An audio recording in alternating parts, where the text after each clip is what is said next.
products with eatlikeanative.com. And I've been so inspired by the members at eatlikeanative.com who send in their videos every week of all of their recipes and their barbecues that I thought we'd try to do one ourselves. So today we're going to do pork spare ribs, and we've got two nice racks here, and if you look you'll notice very nicely marbled. They're not as tender as the baby backs, but they really have a good flavor. They just have to smoke a little bit longer, and we're going to do that today with a rub. I've got my secret rub recipe that I will share with members if they ask. We're going to be first putting some mustard and a little bit of Sting's dark cane syrup together, and that's what we're going to coat the outside with. We'll mix that up in a bowl, we'll coat the outside, and then we're going to put the rub on, and we're going to let those smoke for about 5 to 6 hours. With a rack this big should be adequate. We're going to be using our Weber Smokey Mountain smoker today. It's a unit that I got in July that we did a review about on the website. Several of our members use them, and they're great little smokers. So we're going to do the ribs. We're also going to be trying out a new product with that from Southern Cajun. It's a basting spray that I've never used before. We're going to give it a whirl. And also they make a barbecue sauce that's made in Jennings, Louisiana. And you know we're all about Louisiana food, so we're going to try out some new Louisiana products. The Stings, of course, from Abbeville, Louisiana. It's a Louisiana favorite and goes in many of our recipes. Once we get those ribs smoking, the other thing that we're going to be working on today is, you know, it's fall in Louisiana, and you know what that means. It's alligator season. And also, today just happens to be an LSU game day, and we're playing Florida. So we're going to be doing some gator kebabs. We got our gator from our friends at Christian Seafood in Gonzales, and it's King Creole sirloin alligator meat. We're going to chunk that up. We're going to make some kebabs, and we're going to have a good time with that today also. All right. Before we do any of this stuff, the one thing we do want to show you is this membrane on the back. Before I start adding this stuff, and I won't bore you with video of this, but I'm going to go in and I'm going to pull this membrane off. The reason I do that is the membrane keeps the smoke from getting into the meat and the seasonings from getting into the meat. So the first thing I'm going to do before we get all this other stuff involved is I'm going to pull that membrane off. And what I use is a little pair of hemostats that you can reach in and grab that with and yank. Anything that has teeth, or if you can get under it with something sharp and then pull it with a paper towel, that works well. All right, I'll see you in just a minute. Okay, friends, we've got that membrane off. Came off easily with the hemostats. I just want to tell you these are available at fishing stores, Cabela's, any of those places like that, Bass Pro, and it works really well. Some people can actually put something sharp under and grab it with a paper towel and yank it, but I just find that you really have to be kind of strong to do that, so I find anything with teeth works a lot better. So that's all done. Now we've got our meat ready. What I've done here is I've mixed up our mustard with a little Stings. It's a beautiful, beautiful covering for the ribs.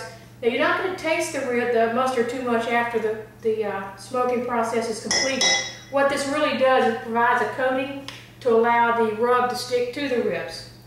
So we're going to pour that on here and get our hands dirty. Rub that all around.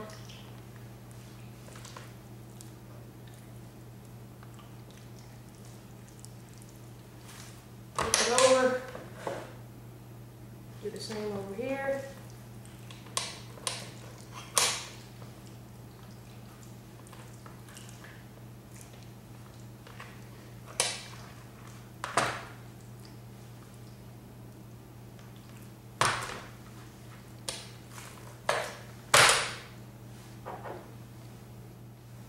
Okay, friends, now we're sprinkling on our rub. This has brown sugar and salt and paprika, a number of other things, several peppers, garlic, all of those great things we love on meat. We're trying to get that pretty even.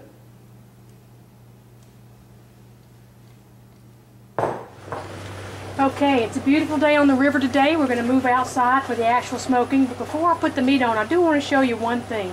We're going to be using what's called the minion method today on our fire. We basically layer in the charcoal with some lump hickory. I'm using hickory cooking chunks today.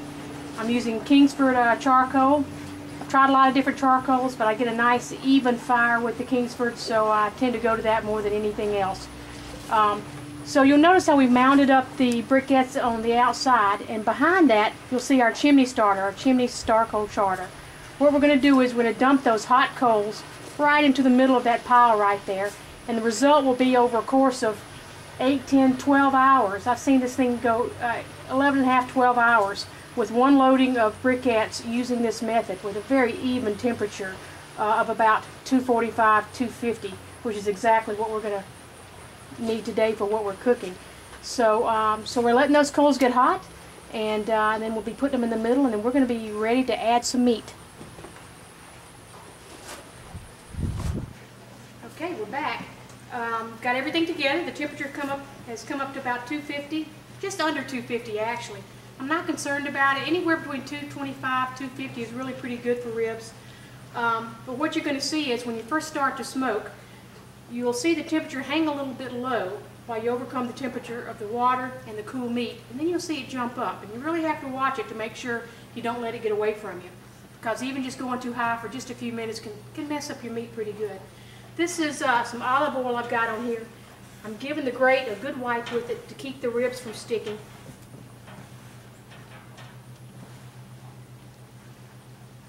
Good smoke. Now we're going to plop these right on there. Ribs look good, huh? Without a nice rub on it.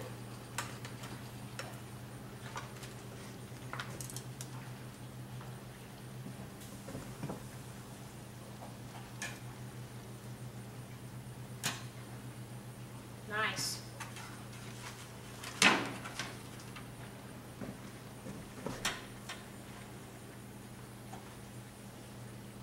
Just perfectly. Sometimes I use a rack and stand them up. I just didn't feel like it today. I'll lay them down and see how it did. And what I'll do is I'll be letting this smoke for a couple of 2 or 3 hours, flip it once, then we'll be saucing it later. And that's it. All the hard work's done. Lid back on.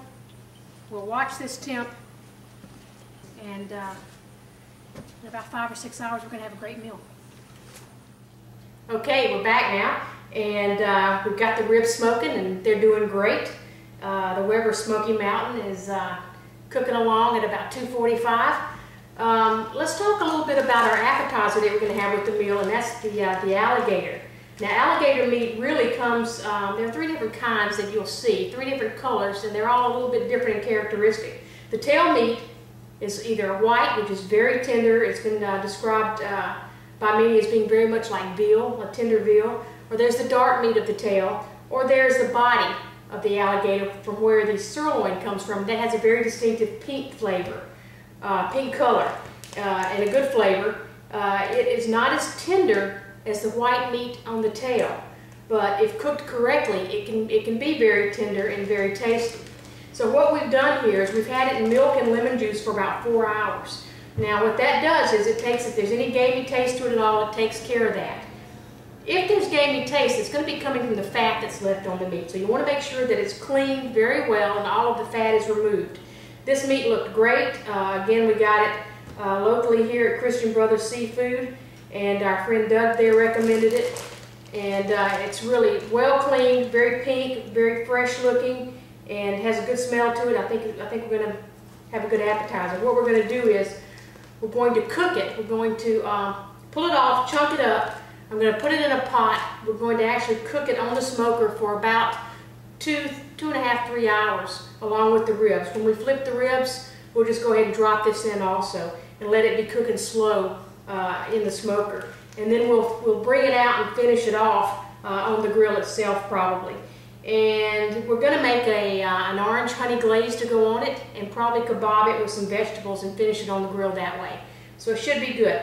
So I'm going to step away here for a minute. When I come back, I'll have this all chunked up and ready to go out on the smoker. All right.